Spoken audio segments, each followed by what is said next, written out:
Morning class. This is or this audio is going to be in the form of an introduction to Arma's novel, The Beautiful Ones Are Not Yet Born. What really strikes me quite hard is this blunt contrast between, the word beautiful in the title and the dominant metaphor in the novel.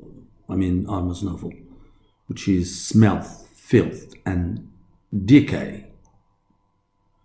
So in this novel, the protagonist, who happens to be without a name, and that's quite significant, it carries in it a strong symbolical function, which is a man without a name. So the protagonist here is overwhelmed by the omnipresence of filth, rottenness, insults, swear words, and curses. So it is a novel which actually depicts the life, I would say the daily life, of a simple man who works as a railroad clerk, but that's in Ghana after independence. And this man is caught between two fires. This man is torn between his family and his society. So he witnesses and goes through the decay and the filth of his society, symbolized by corruption. So, and this man, he doesn't want to play the game, so he refuses to take bribes. And as a result of that, his wife has no respect for him. And his wife, Oyo, for those who have already read the novel, is ready to give in, regardless of what the outcome may be. So this man is berated by his own family. Why? Because he failed to provide for them and bring in the money to buy what is referred to as European gleam. So how can he live without making compromises in a society where material comfort is synonymous of wealth and power? Now, Teacher, who is another protagonist in Arma's novel, who is the man's friend, so he decides to stay away. He recoiled from his own society because, as I said earlier on, he refused to take part in the game. So, unlike the man and the teacher, there are other characters, like Kumsin, as we said, his wife, who typifies corruption, rottenness, and the gleam in life. So this gleam, if you want, it represents the luxuries of life. And it shows no heed to moral or to morality. So they are contented with the comfort achieved by or at the expense of other people's hardship, which means they live on others' calamities. So throughout The Beautiful Ones, meaning the beautiful ones are not born yet, So Arma reveals this corruption, or the corruption of the Ghanaian society, and the failure of the economic and social political policy of Nkrumah's regime. And how he used filth to present this stinking environment of the protagonists. So this everlasting filth metaphorically shows the decadence of the system, and literally the reality of a dirty landscape in Takoradi, or Accra if you want, which is the setting in the novel. So excremental language, dirty, is used to depict the corrupt society, as well as the filthy environment in which the characters find themselves. For example, to illustrate this idea of filth, we see the man, the main protagonist, of course, sleeping on an old bus on his way to work, and he happened to dirty the seat with his spittle, and has to clean it, but he doesn't have a handkerchief. So, and I'm quoting from the novel, and he leaned against the back leather and, moving his trunk sideways a few times, wiped the moisture off.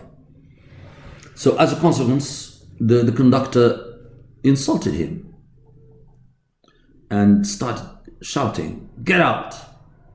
Were you waiting to shit in the bus?" So if you follow the track of the man from the bus stop to his office, you would see the filth that litters the street, despite the waste receptacles. Now, there are receptacles there, but they're not used, or maybe they're overused. So these receptacles are set up to keep the country clean, because the dirt was undesirable and must be eliminated. So that was, if you want, the slogan behind the system's awareness action in the form of an advertising. So this campaign, or if you want, this awareness campaign, was presided over by a Presbyterian priest.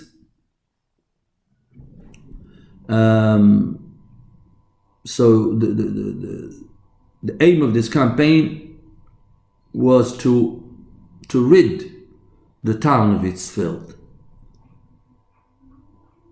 So it has brought hope at first, but this hope was shattered in the end.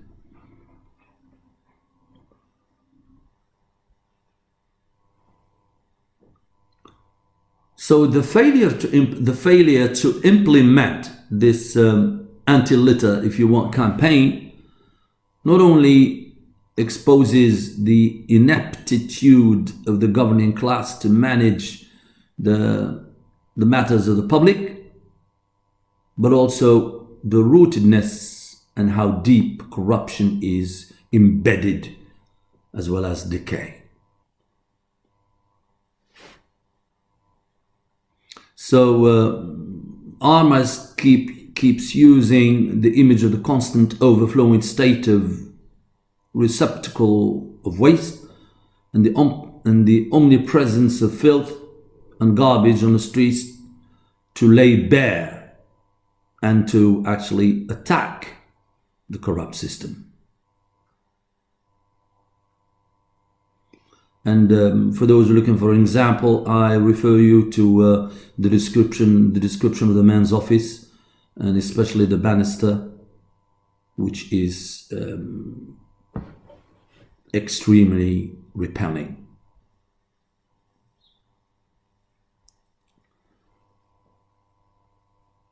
So in this description of the man's office, Armour uses grotesque bodily imagery. Why? To allow the reader to picture the society the decayed banister typifies. And the banister or the society is also compared to a very long piece of diseased skin. See, really very grotesque, repelling. So apart from the natural rot and decay of the banister, it is man's activity that hastens its putrefaction. So the rottenness of the banister is the image of the inevitable, the inexorable moral degeneration of society against which nothing can be done because the wood would always win. And here, of course, ironically speaking, corruption turns out to be a means of existence and a value and ethic that everyone must embrace if you really want to carve for yourself a place in society. So the filth on the streets epitomizes the failure of development and the everlasting presence of corruption, because the money allocated to clean the city is misused.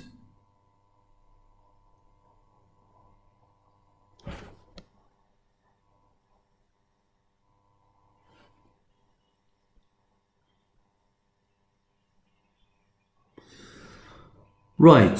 When reading a novel, one might find himself or herself wondering why Armour takes such great care to depict in detail.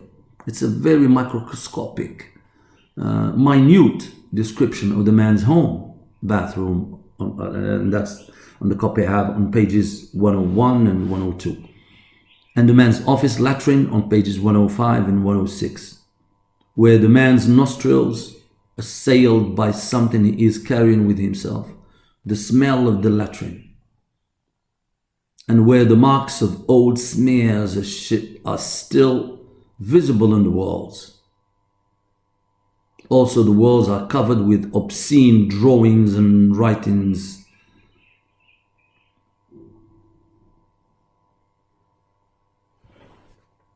So this, or through the portrayal of these daily routines of the man, presents, so through these portrayals, Armour presents every facet of Ghanaian society, which is covered in filth, and even the air is polluted with particles suspended in it.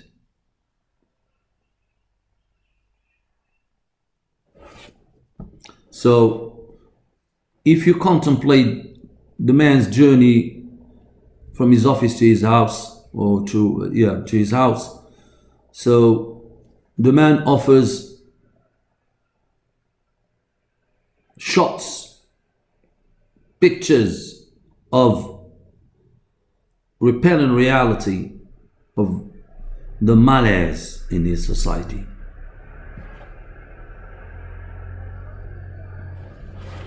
So he, meaning the author, draws the reader's attention to the miserable conditions in which the Ghanaian society goes through.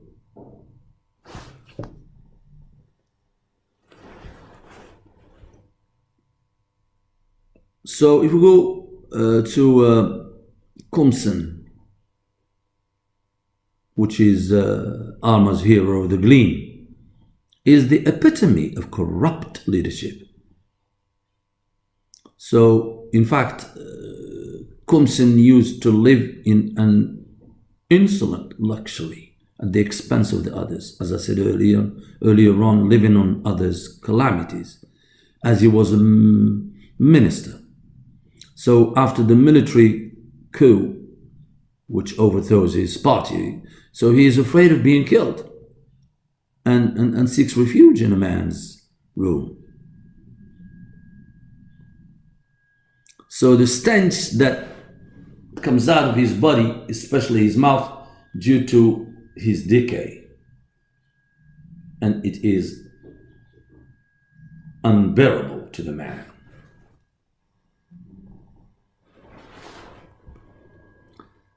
So Kumsin's decay and rottenness reflects his moral corruption.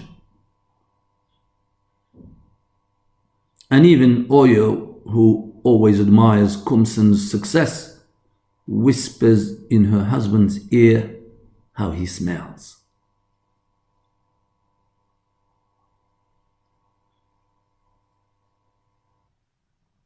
So the reversal of the situation anticipates or foreshadows the inexorable downfall of the minister and the end of his malpractices. So when he heard that the military men were searching for him, he had no other choice than to escape through the shithole. It is worth mentioning that Kumsin had refused to go to his latrine to relieve himself when he paid a visit to the man because of the smell. But now that he is running away to save his life, he goes through the shithole head first. It's very ironical. Irony, a good example of irony situation.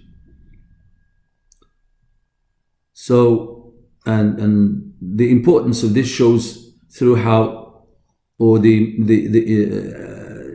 how much, or how many details did the author attach to this, the description of this situation, where the man tried to escape through the latrine. So the whole thing is described in very minute manner.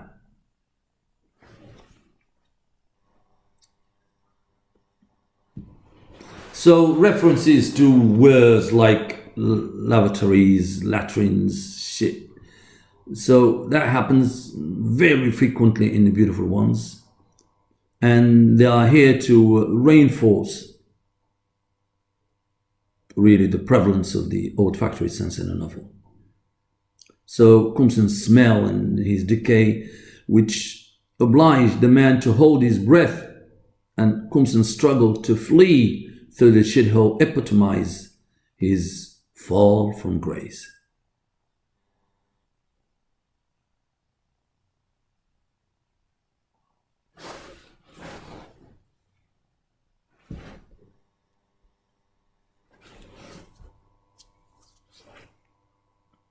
So the recurrence of images related to filth, dirt, vomit, enable the author to develop, the theme of corruption and squalor, dirt, filth, and also shows the author's revulsion of these very suffocating conditions in post-independence Africa. So these images also indicate the author's readiness to protest and call for a remedy of the situation through the crucible of social criticism. So I would finally describe the Arma's approach by referring to the concept of brutal realism. So Arma would force his readers to look at things right in the eye, regardless of how repelling these images are. Okay, so this is just a general introduction to the novel. So I strongly advise you to go through the novel as soon as possible, and then more audios will follow. Good day.